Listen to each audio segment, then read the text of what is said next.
Welcome to Spirit Call Out, where Spirit delivers personal messages meant to reach you. Join me, Dr. Shawn Marie Higgins, as I bring forth a message right now, along with teachings and guidance for everyone. This next message might just be for you. I'm Dr. Shawn Marie Higgins, and this is Spirit Call Out. Now, how did this all start, and what is Spirit Call Out? Well, this is where I call out spirits that are trying to reach their human loved ones that are still living in body.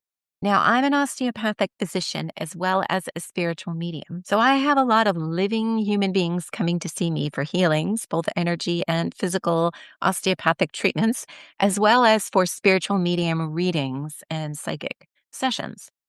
So it was interesting to me when I began having spirits approach me to find they're living humans, still living in body.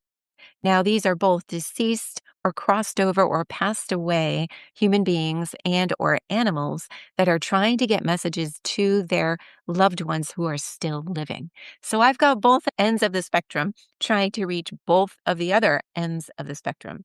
And I always say, if I had as many living people lined up to have an appointment with me as I do deceased people, I would be rich. However, it seems to be the other way around. And the only way I can figure out how to get the messages to you is to have a spirit call out podcast or radio talk show or something like that. This is all I can think of. But all I know is I have to get this information out. So let's go for it. No idea how long this episode will be. I have a few call outs for you today. All I know is I need to get them to you. So let's start with this young woman who came to me, and she appeared as just a photograph of her face. It was more than a photograph. It was sort of a living photograph, but she wasn't really moving very much. There was no neck or body, just a very young face. She was a young female with very tan skin, maybe in her 30s, dirty blonde, brownish, dirty blonde hair that was clipped back, very curly. So wisps came out still, even though it was up in a clip or ponytail. And she was smiling, very happy. Her face was a bit asymmetric, although very pretty. She had a rather short or narrow forehead to describe the shape of her face, and kind of a pointy chin, but very delicate and pretty. She was smiling, showing me she was very happy, although she's very active in wanting to get some information across to her living family is.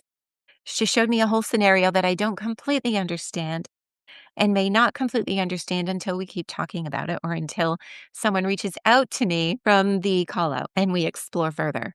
I saw her face, and behind her was a man standing there. He was a sort of olive-skinned man.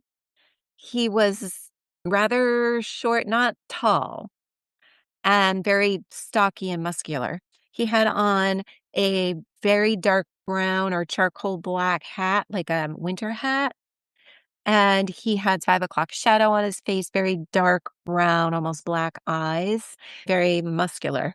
And he was holding a measuring tape up to her head, which was like right about here. And I saw measurements on the yardstick or the measurement stick. And I'm not sure if she was being measured on some type of helmet that she may have needed for some sort of protection from being in the military. She was wearing camouflage, like a camouflage shirt, as if she was in the military. He was standing behind her, and on her left and my right, as I was looking at her, he was showing me the measuring stick held right up to her forehead. With the other hand, he was making a fist and just keeping it still and showing it to me like this. And I'm not exactly sure what that really meant, but that's the picture that I saw. He did not move either. He was wearing like a black leather jacket, maybe, and maybe chains, necklace chains. I did not see a mustache, but maybe a beard, but no mustache. And I've got my notes here as I'm looking and making sure not to skip anything. Seems that I made notes here that the measuring stick was kind of being held right about at her brow and going up from there.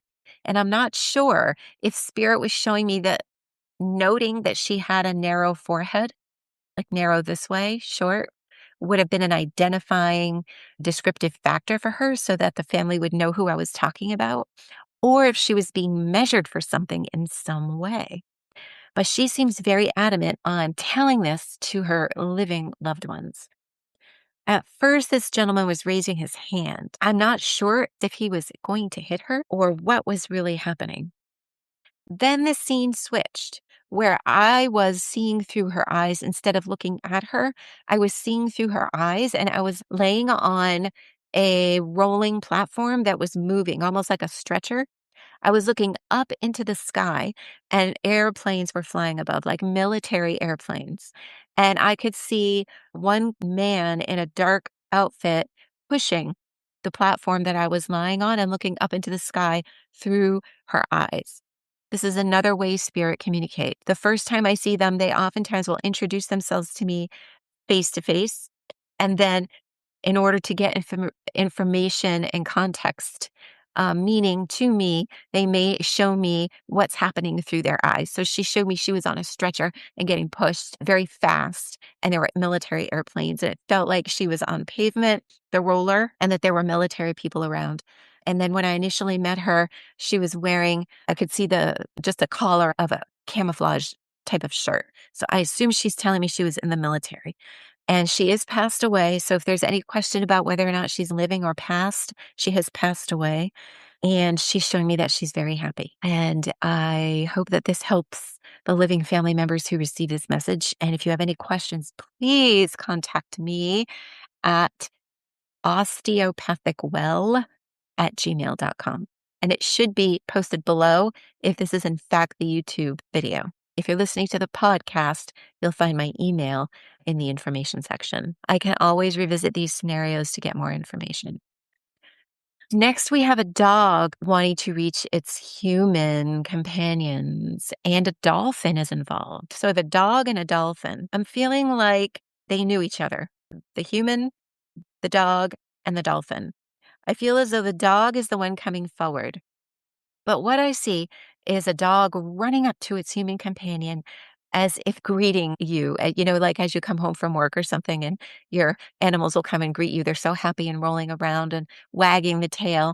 Except this greeting was happening at a poolside, like beside a swimming pool that was in-ground swimming pool. And the dog was a small terrier type dog, beagle-like, but not a beagle. It was more terrier, not necessary floppy ears. Ears could have been pointy, but about that size and style of a terrier kind of dog. And this dog was wearing a harness, like a light harness, and that was a distinct feature shown to me. Not just a leash, but a harness. And it was running up with the harness on to greet its male companion, a young male. And as this was happening, I was in the scene but not being noticed. And then a dolphin jumps into the swimming pool from the ocean. It was like they were attached, like the ocean water flowed into this in-ground swimming pool, almost like it was a marine mammal like rescue center or something, or a Sea World or something like that. But a dolphin jumped in and swam right up and seemed to be calling me to help it save something. And I had the feeling that it was a small animal that the dolphin was trying to save. And I'm wondering if, and I'm not getting a clear yes or no on this, but the dolphin was wanting help getting this whatever needed help out of the water, but nothing was really there. I could just see shadows and the dolphin's dorsal fin and just calmly waiting there. So this indicates to me that there's a scenario going on. When there isn't a clear ending to the scenario, this indicates to me that this information is needing to be moved. It's needing to be passed on to someone else in order to solve a problem or heal someone's hurt, anger, guilt, or unresolved emotions about something. So there was really no resolution. The dolphin just kept asking for my help. I did at a later time when I sat down again to revisit this scenario to get more spiritual information on it. I was able to hone in on the dolphin some more, that the dolphin is missing the dog. And apparently they knew each other. So this is all kind of wrapped up into the same scenario, but know that there is peace there for you. The dolphin may have been present to move the dog out of the water. I'm not sure if the dog drowned and if there's guilt and sorrow around that, but there isn't any needed and there is resolution. And the dolphin is still wanting to communicate. So I have communication from the dog and the dolphin. Again, reach out to me if this is your call out. The next call out is a woman who came to me. She's probably in her late 50s, early 60s, and she calls herself Leslie. Her name is Leslie, and she showed herself to me just smiling, very tan, with a sundress, like a blue floral sundress with yellow flowers. And she was sitting on a back porch with a cup of coffee, and it was like her and I were just having coffee, and she was just smiling at me and looking at me. The dominating feature was the dress, her age, about young 60s-ish, and the hair, which was graying to show her age. She gave the sister vibe. My symbolisms for sister or a very good friend that was like a sister to someone is the one she's trying to reach and say hello to. Now, when spirit comes forward in this way to just say hello, they want to say pretty much they miss you, they love you, they're here for you, and they're with you during your life events. So you can talk to them and reach them for guidance and healing, and that they are still remembering you. They are still present for you. So you could also reach them during meditations and quiet times if you want to try to reach out. And that is what I have on her, except, I have more. It's a good thing I made notes. I was feeling that she's from the South. Southern United States is the area of the world that I felt energy of, like Florida, Mississippi, like where you would find very warm weather all the time and everyone was always tan. That's the kind of tan she was. It was like everybody was always tan, like Florida, but it could have been another lower state, a very southern state. I got alligator energy very strongly, not in a predatory way or a dangerous way, just that that would be an area where she lived, would be where there were alligators, to give an area. Louisiana popped up, Arkansas, Florida, and that is what I have on her.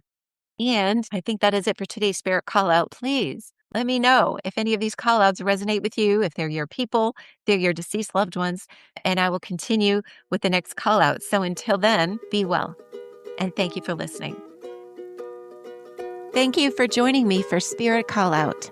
To see images or any visuals that go along with this episode, and to discover more about me and my work, please visit www.osteopathicwell.com. Don't forget to check out Spirit Call Out on the Human Communion YouTube channel that also posts each and every episode. And until next time, I wish you joy.